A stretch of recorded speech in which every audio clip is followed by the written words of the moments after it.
नमस्कार बच्चों। जैसे कि मैंने पिछली कक्षा में बताया था कि दोनों मित्र जो बैलों से लड़ते हुए काफ़ी आहत हो गए थे और आहत होने के पश्चात वे एक मेर पर काजी हौस के कुछ लोगों के द्वारा पकड़े गए थे। उसके बाद इस यहाँ पे स्पष्टीकरण दिया हुआ है कि जब वे दोनों जीव पकड़े गए तो पकड़ाने के साथ दोनों मित्र के जीवन में यह पहला ऐसा अवसर था जब दोनों जीवों को पकड़ के कारागार में रखा गया और भर दिन उन्हें भूखा रखा गया और एक भी दाना अन्न का उन्हें खाने को नहीं दिया गया। उन्हें यह समझ नहीं आ रहा था कि यह कैसा स्वामी है। स्वामी का मतलब मालिक। ये कैसा ऐसा मालिक है जो कि हमें खाना तो दे ही नहीं रहा है और इससे भी तो गया फिर भी अच्छा था।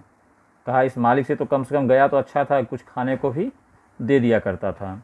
और उसने देखा कि वहाँ पे कई भैंसें थी, कई बकरियाँ थी, कई घोड़े थे और कई और भी इतने जानवर थे, परंतु सब के सब मुर्दों की तरह काफ़ी कमज़ोर दिखाई पड़ रहे थे। सारा दिन दोनों मित्र फाटक की और टकटकी लगाए ताकते रहे कि कहीं कोई आकर कुछ खाने को दे या कुछ हमें सांत्वना दे। तब दोनों ने दीवार की नमकीन दीवारें चपनी शुरू की, पर इससे कहाँ तृप्ति होने वाली थी।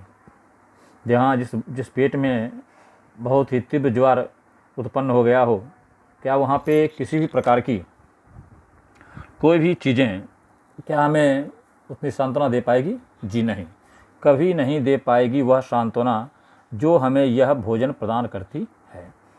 उसके बाद रात को जब कुछ ना मिला तो हीरा के दिल में विद्रोह की ज्वाला दाखिटी। मोती से बोला, अब तो रहा नहीं जाता।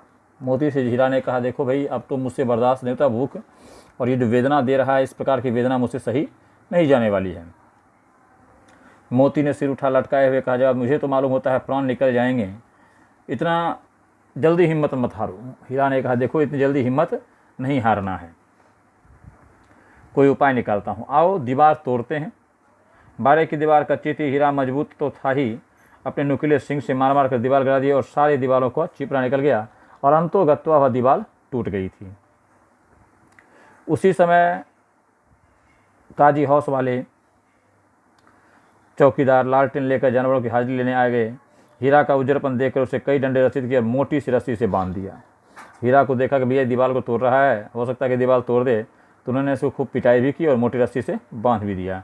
मोती ने पड़े पड़े कहा, आखिर मार खाई, क्या मिला? अपने बूते जोर से तो मार दिया। ऐसा जोर मारना किस काम का जहाँ बंधन पड़ जाए? मतलब वह ऐसी विद्रोह क्या करना कि हम और भी मजबूर हो जाएं।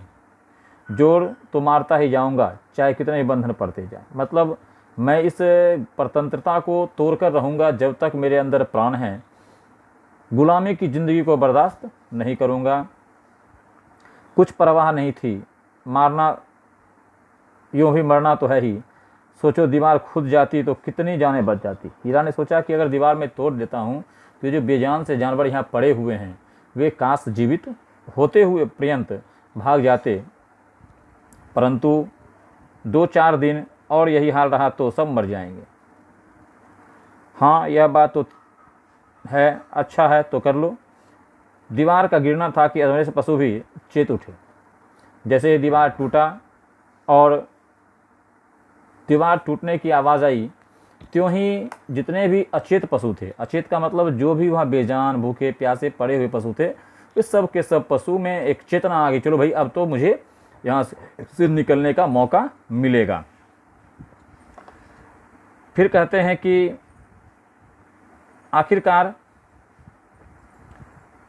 दीवार गिरी, घोड़े, भैंस, बकरियाँ सभी खिसक गईं, पर गधे अभी तक ज्यों के त्यों खड़े थे। सब के सब वहाँ से भाग निकले, परंतु गधे ने कसम खा रखी थी, मैं नहीं भागूंगा।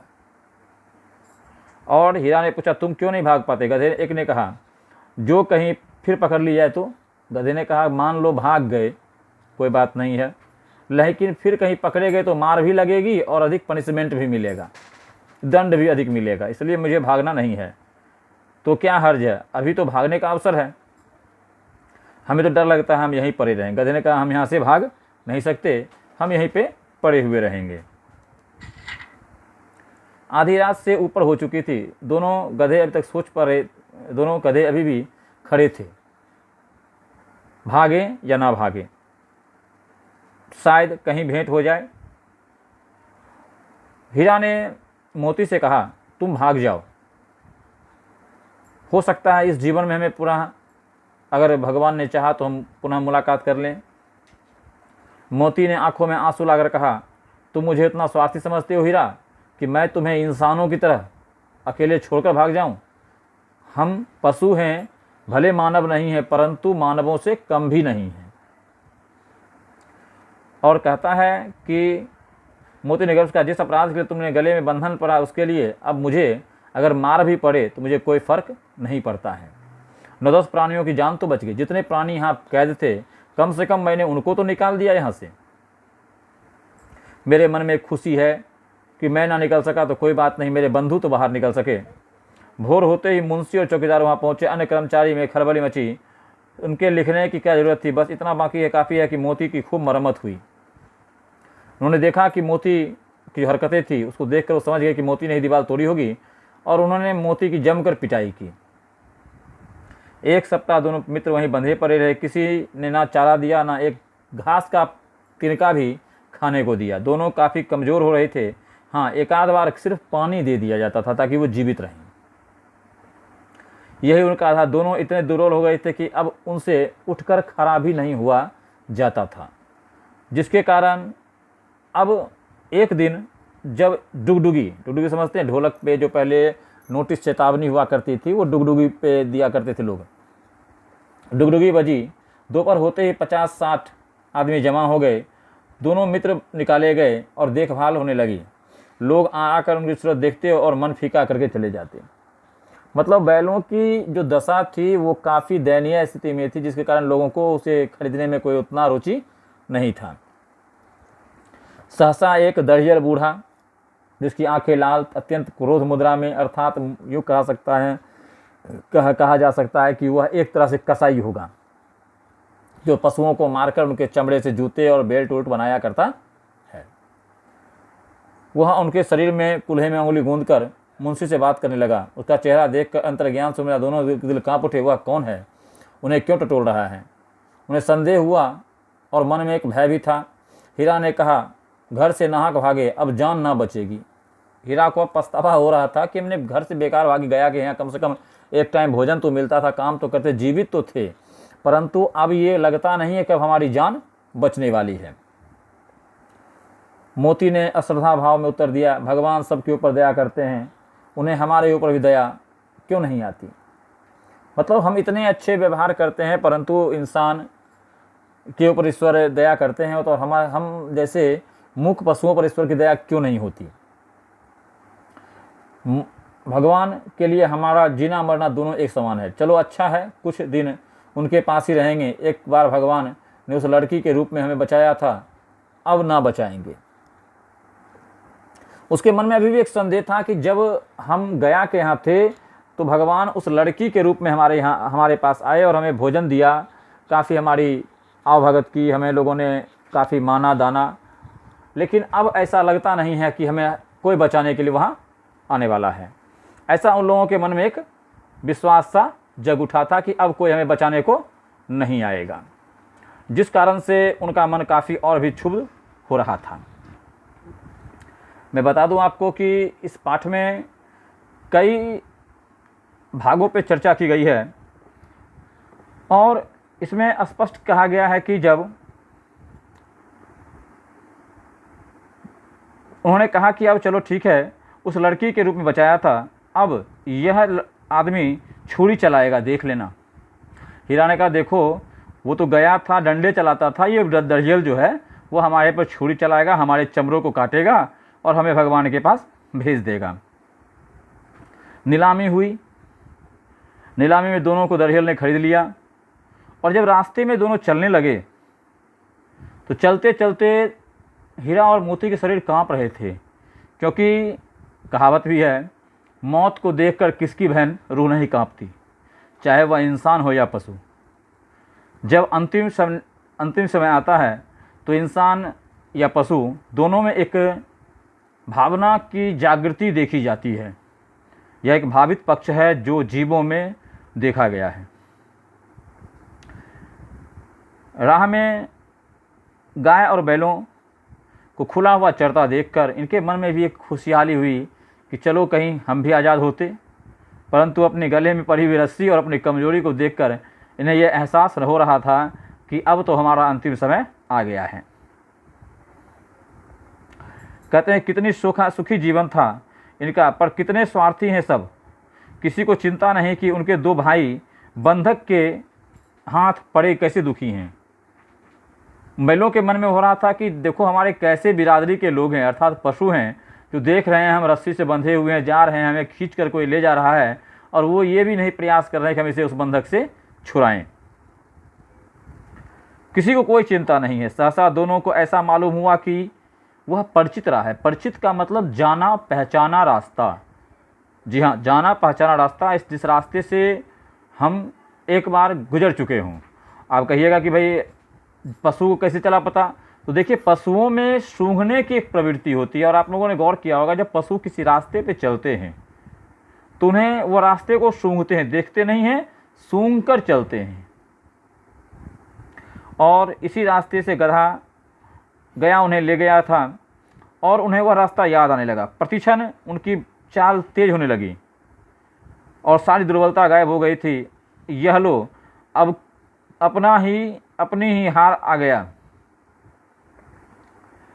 इसी कुएं पर हम पुर चलाने आया करते थे, यह वही कुआं है। अर्थात जब इन्हें झूरी काम करता था तो वह उन्हीं कुएं के पास पानी पिलाने लाता था, भोजन करवाता था, जिसके पश्चात ये वहाँ से गुजरते थे। मोती ने कहा हमारा घर नज़दीक आ गया। हीरा बोला भगवान की दया है, अब मैं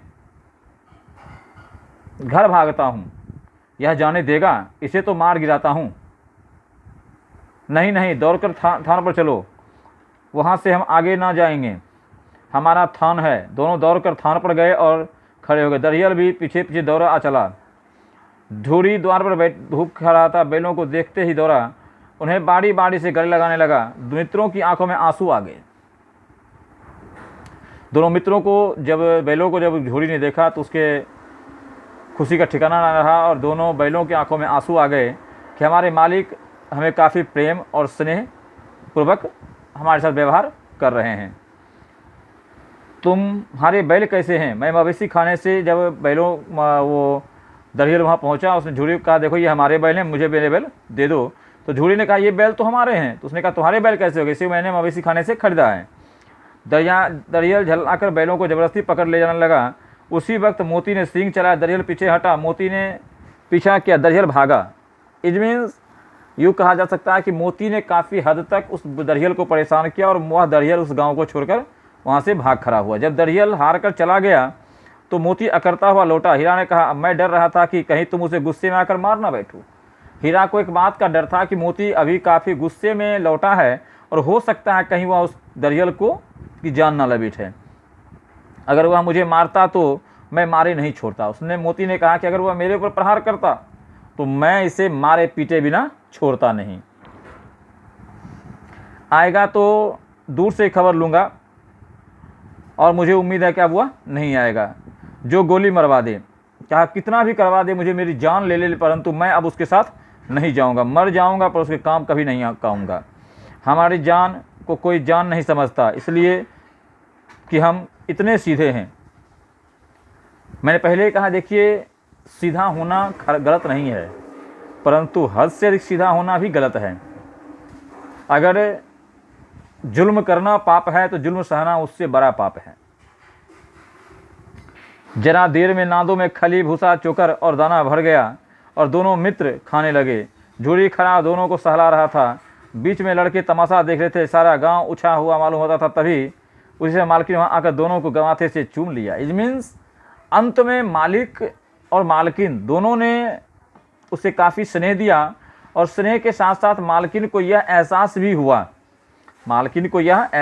हुआ कि आखिरकार ये जो मेरे पशु हैं ये काफ़ी प्रेम पूर्वक रहने के लायक हैं, और दोनों ने मिलकर उसे काफ़ी स्नेह और प्रेम दिया था।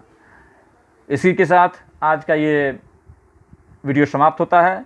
कल मैं नए वीडियो के साथ इस अध्याय के प्रश्नोत्तर को लेकर आपके साथ आऊँगा, प्रश्नोत्तर के साथ लेकर हाजिर होऊंगा। तो फिर हम कल मिलते हैं अगले वीडियो के साथ। धन्यवाद।